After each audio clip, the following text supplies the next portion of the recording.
अवधूत चिंतन श्री गुरुदेव दत्त श्री स्वामी समर्थ। आजच्या व्हिडिओमध्ये सर्व स्वामी भक्तांचे स्वागत आहे।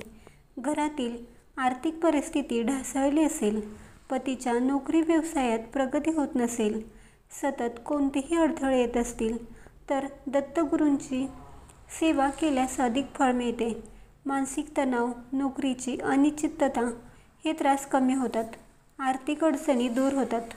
चला तर मग पाहूया पतीची आर्थिक परिस्थिती होण्यासाठी दत्तगुरूंच्या कोणत्या सेवा कराव्यात, ज्यामुळे तुमच्या आर्थिक समस्या दूर होतात। नोकरी आणि व्यवसायात प्रगती होण्यासाठी गुरुचरित्र ग्रंथातील 11वा आणि 33वा अध्याय रोज पठण करा। आर्थिक परिस्थिती सुधारण्यासाठी हे दोन्ही अध्याय सर्वात श्रेष्ठ मानले गेले आहेत। तुम्ही हे 2 अध्याय रोज किंवा फक्त गुरुवारच्या दिवशी वाचू शकता।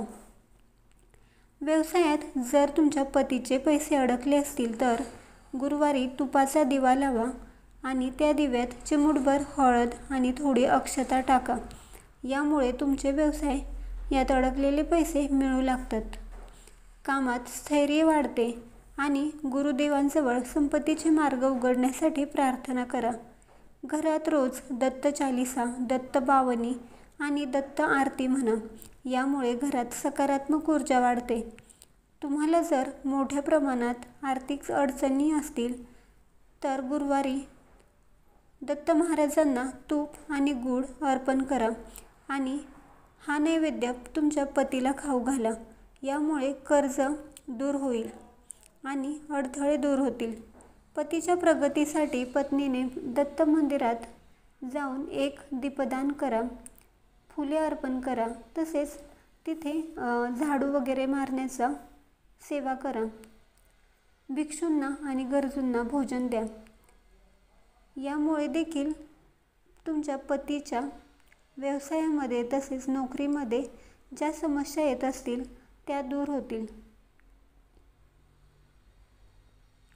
आणि पतीच्या नोकरी व्यवसायातील अडथळे दूर करण्यासाठी धन, प्रगती आणि स्थिरतेसाठी प्रार्थना करा।